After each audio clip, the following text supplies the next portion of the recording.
നമസ്കാരം. നേരത്തെ നമ്മൾ സുഭദ്രാഹരണത്തിൻ്റെ പൊതുവായുള്ള രംഗങ്ങളും മറ്റും പറഞ്ഞു. ഇനി നമ്മൾ പറയാൻ പോകുന്നത് ഏഴാമത്തെ രംഗം, അതായത് സുഭദ്രാഹരണം കഥയിലെ ഏഴാമത്തെ രംഗം, ഇന്നത്തെ അവതരണ രീതിയിൽ ആദ്യമായി അവതരിപ്പിക്കുന്ന രംഗമായിട്ടുള്ള മാലയിടിയിൽ എന്ന് പൊതുവെ അറിയപ്പെടുന്ന രംഗത്തെക്കുറിച്ചാണ്. സുഭദ്ര അർജുനൻ്റെ കഴുത്തിൽ മാലയിടുന്നതാണ് ഇതിൻ്റെ തുടക്കം. അതുകൊണ്ടായിരിക്കണം മാലയിടിയിൽ എന്നൊരു പേരിൽ ആ രംഗം തന്നെ അറിയപ്പെടുന്നത്. ഈ രംഗത്തിന് കുറച്ച് പ്രത്യേകതകളുണ്ട്. അത് പറഞ്ഞുകൊണ്ട് നമുക്ക് ആ രംഗത്തിലേക്ക് കടക്കാം. ഒന്ന്, ഈ രംഗത്തിലാകെ ഒരു ശ്ലോകം മാത്രമേ സാഹിത്യത്തിലുള്ളൂ. മറ്റു പദങ്ങളൊന്നും തന്നെയില്ല. ഗുണവതി സുമുഹൂർത്തേ എന്ന് തുടങ്ങുന്ന ഒരു ശ്ലോകം. ആ ശ്ലോകത്തെ തുടർന്ന് പിന്നീട് നമ്മൾ കാണുന്നത്, ശ്ലോകം കഴിഞ്ഞ് തിരശീല മാറ്റിക്കഴിഞ്ഞാൽ നമ്മൾ കാണുന്നത് രംഗത്തിൻ്റെ വലതുവശത്ത് ശ്രീകൃഷ്ണനും രംഗത്തിൻ്റെ മധ്യത്തിൽ അർജുനനും സുഭദ്രയും. ആ രണ്ടു പേരിൽ തന്നെ അർജുനൻ വലതുവശത്ത്, പക്ഷേ വിളക്കിന് നേരെ അർജുനൻ. രംഗത്തിൻ്റെ ഇടതുവശത്ത് ഇന്ദ്രൻ. അതായത് സുഭദ്രയുടെ ഭാഗത്തുനിന്ന് വിവാഹത്തിൽ പങ്കെടുക്കുന്നതായിട്ട് പ്രതിനിധീകരിച്ചുകൊണ്ട് ശ്രീകൃഷ്ണൻ വലതുവശത്ത് പീഠത്തിലിരിക്കുന്നു. അർജുനൻ്റെ അച്ഛനായ ഇന്ദ്രൻ ഇടതുവശത്ത് പീഠത്തിലിരിക്കുന്നു. വിളക്കിനു നേരെ വില്ല് കുത്തിപ്പിടിച്ച്, അമ്പ് ഇടത് കൈയിൽ വില്ല് പിടിച്ച് വലത് കൈയിൽ അമ്പ് പിടിച്ച്, ആ അമ്പ് കുത്തിപ്പിടിച്ചിരിക്കുന്ന വില്ലിനെ പിടിച്ചിരിക്കുന്ന ഇടത് കൈയുടെ മുകളിലേക്ക് ഇങ്ങനെ കൈയിട്ട് പിടിച്ചുകൊണ്ട് അർജുനൻ നിൽക്കുന്നു. അതിൻ്റെ ഇടതുവശത്ത് കയ്യിൽ വരണമാല്യവുമായിട്ട് അർജുനനോട് ചേർന്ന് തന്നെ സുഭദ്രയും നിൽക്കുന്നു.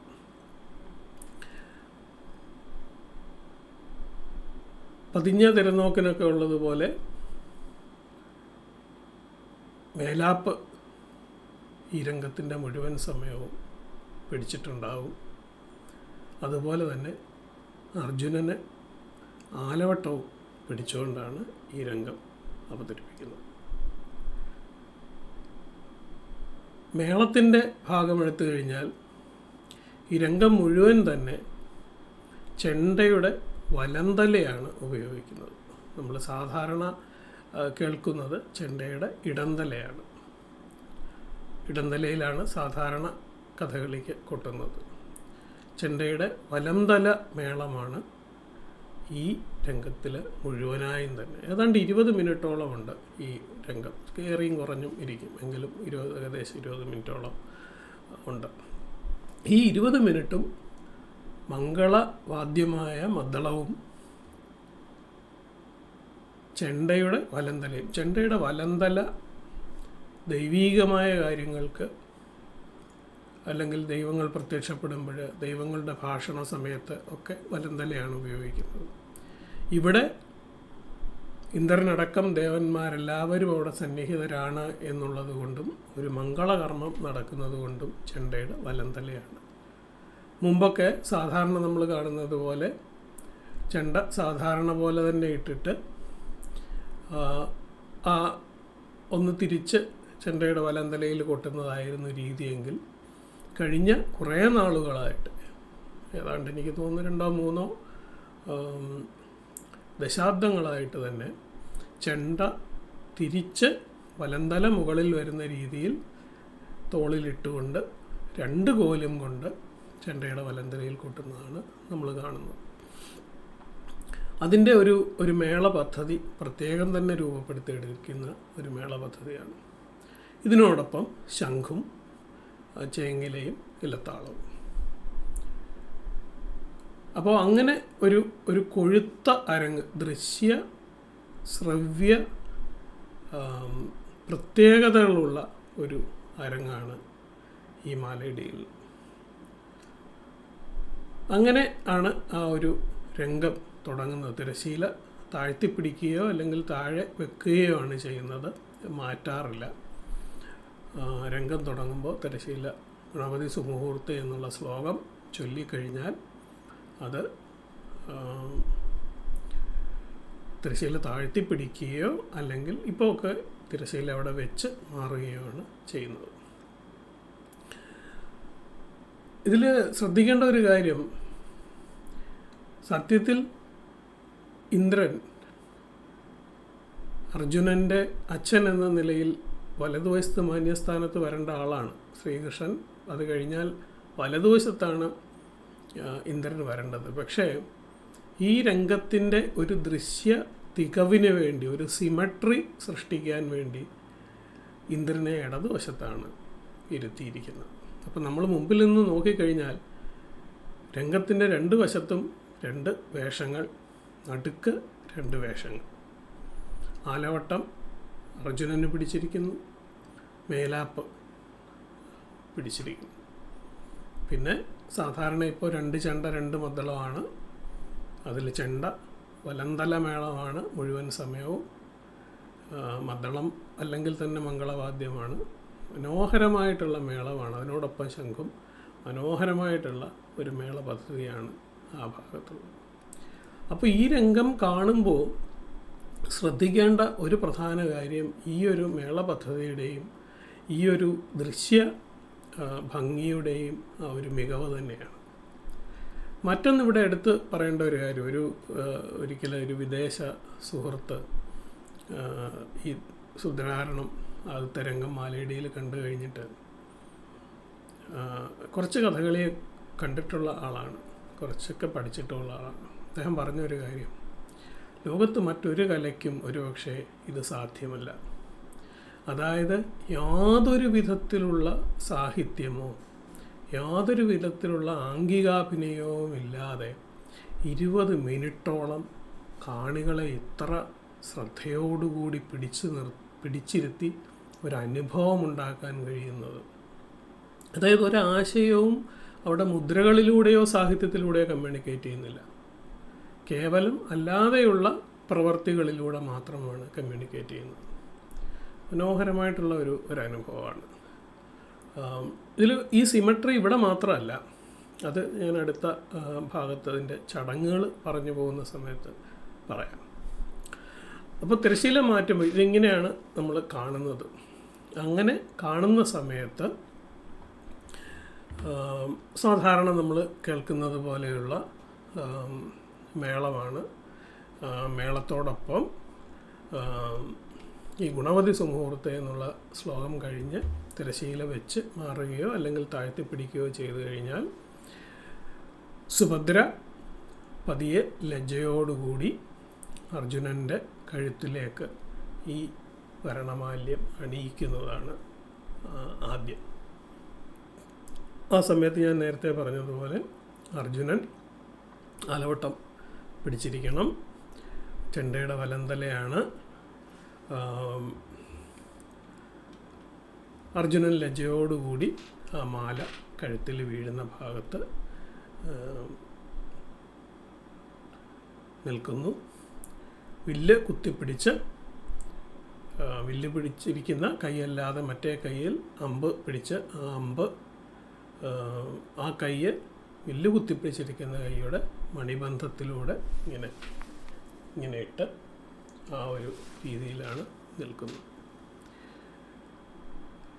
ഈ മാല ഇടുന്നതോടുകൂടി മേളം ത്രിപുട പതിഞ്ഞ കാലത്തിലേക്ക് അല്ലെങ്കിൽ ത്രിപുട ഒന്നാം കാലത്തിലേക്ക് മാറും. പിന്നീട് അങ്ങോട്ട് ഏതാണ്ട് അവസാന ഭാഗം അടുക്കുന്നത് വരെ ത്രിപുട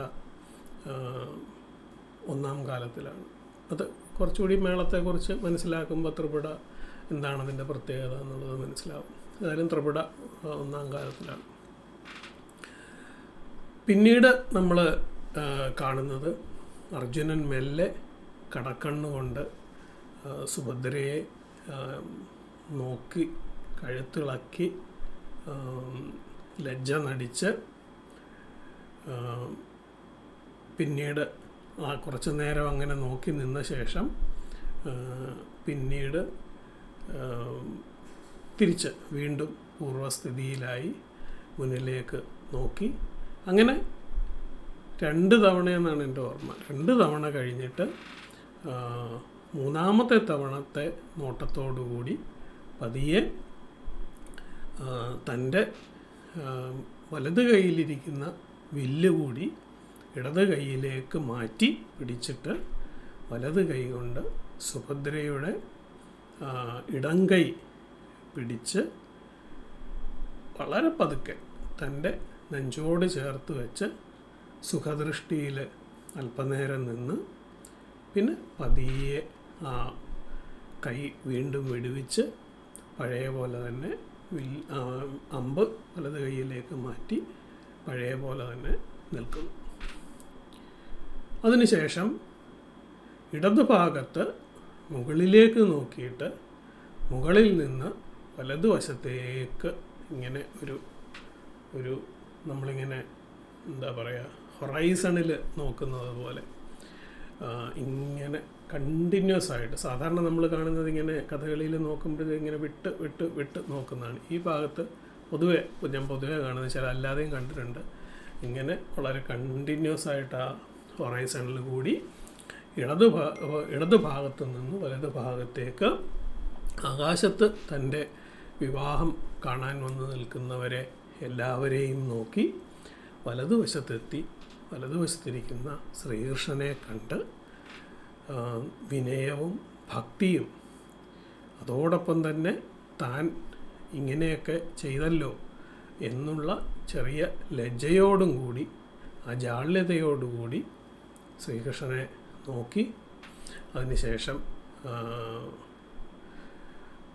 ശ്രീകൃഷ്ണനെ നോക്കി ആദ്യം ശ്രീകൃഷ്ണൻ്റെ അടുത്ത് ചെന്ന് കുമ്പിട്ട് മാറി ഈ പറഞ്ഞ ജാള്യതയും ലജ്ജയോടും കൂടി നിന്നിട്ട് വീണ്ടും ആകാശത്തേക്ക് നോക്കി വലതുവശത്ത് നിന്ന് തിരികെ ഇടതുവശത്തേക്ക്, നേരത്തെ എങ്ങനെയാണോ ഇടതുവശത്ത് നിന്ന് വലതുവശത്തേക്ക് നോക്കിയത് അതേപോലെ തന്നെ ഇടതുവശത്തേക്ക് നോക്കി ഇടതുവശത്തെത്തി ഇന്ദ്രനെ, അച്ഛനായ ഇന്ദ്രൻ ഇടതുവശത്തിരിക്കുന്നത് കണ്ട് എന്തൊക്കെയാണോ ശ്രീകൃഷ്ണൻ്റെ അടുത്ത് ചെയ്തത് അതെല്ലാം തന്നെ ഇന്ദ്രൻ്റെ അടുത്തും ആവർത്തിക്കുന്നു. മുമ്പിലേക്ക് ചെന്ന് കുമ്പിട്ട് മാറി താൻ ചെയ്തു പോയ ഈ ഒരു തെറ്റിനെക്കുറിച്ച് ഓർത്തിട്ട് തെറ്റ് എന്നുള്ള ആ കുറ്റബോധമുണ്ട് മനസ്സിൽ, അത് എതിയായിട്ട് വന്ന് ഇങ്ങനെയൊക്കെ ചെയ്തതിലുള്ള ആ ഒരു ജാള്യത, ആ ലജ്ജ അത് കാണിച്ചുകൊണ്ട് അർജുനൻ ഇന്ദ്രനെ കുമ്പിട്ട് വീണ്ടും പഴയതുപോലെ അവിടെ നിന്നുകൊണ്ട് വീണ്ടും ആകാശത്തേക്ക് നോക്കി. ഇത്തവണ അപ്പോഴേക്കും ത്രിപുട അടുത്ത കാലത്തിലേക്ക് മേളം മാറുന്നു. പിന്നീട് ഇടതുവശത്തേക്ക് സാധാരണ നോക്കുന്നത് പോലെ നോക്കി അവിടെ നിന്ന് പുഷ്പവൃഷ്ടി, ദേവർഷികളും ദേവന്മാരുമൊക്കെ തന്നെ പുഷ്പവൃഷ്ടി ചെയ്യുന്നതായിട്ട് സങ്കല്പിച്ച് അവിടെ ഇടതുവശത്ത് നിന്ന് വലതുവശത്ത് വരെ നോക്കി പിന്നീട് നേരെ നിന്ന് മുമ്പിലേക്ക് കയറി വന്ന് ആ ആകാശത്ത് നിൽക്കുന്ന ദേവന്മാരെയും ദേവർഷികളെയും അപ്സരസുകളെയും എല്ലാം വന്ദിച്ച് പഴയ പോലെ പഴയ സ്ഥാനത്ത് വന്ന് നിന്ന് വില്ലുകുത്തി പിടിച്ച് അമ്പ് പിടിച്ചിരിക്കുന്ന കൈ വില്ലുകുത്തി പിടിച്ചിരിക്കുന്ന കൈയുടെ മുകളിൽ അവിടെ ഇട്ട് നിൽക്കുന്നതോടുകൂടി തിരശ്ശീല വീണ്ടും മുകളിലേക്ക് ഉയർത്തുന്നു. ആ രംഗം അവസാനിക്കുന്നു. അവസാനം എത്തുമ്പോൾ ത്രിപുടയിൽ നിന്ന് മാറി ചെമ്പടവട്ടത്തിലേക്ക് മേളവും മാറി. ഇവിടെയും സിമട്രിയുടെ കാര്യം പറഞ്ഞതിൽ ഒരു പ്രത്യേകത ഈ ഇരിക്കുന്നതിൽ മാത്രമല്ല, എന്തൊക്കെയാണോ വലതുവശത്ത് ശ്രീകൃഷ്ണൻ്റെ അടുത്തേക്ക് ചെയ്യുന്നത് അതെല്ലാം ഇടതുവശത്ത് ഇന്ദ്രൻ്റെ അടുത്തും ചെയ്യുന്നുണ്ട്. ആ ഒരു സിമട്രി പോലും അവിടെ ഈ രംഗത്തിൽ, ഈ ത്രിപുട ഒന്നാം കാലത്തിൽ വളരെ പതിഞ്ഞാണിത് ചെയ്യുന്നത്. നമ്മളത് വളരെ ശ്രദ്ധിച്ച് ആ ഒരു ചടങ്ങുകൾ കാണുക എന്നുള്ളതാണ് പ്രധാനം. അപ്പോൾ ഇതാണ് മലയിടിയിൽ എന്ന് പറയുന്ന ഏതാണ്ട് 20 മിനിറ്റോളം നീണ്ടു നിൽക്കുന്ന രംഗത്തിൻ്റെ ചുരുക്കം. നേരത്തെ പറഞ്ഞതുപോലെ ഇത് ഗുണവതി സുമുഹൂർത്തെ എന്ന ഒരു ഒരു ശ്ലോകം മാത്രമാണ് ആദ്യം ചൊല്ലുന്നത്. അത് ഇങ്ങനെ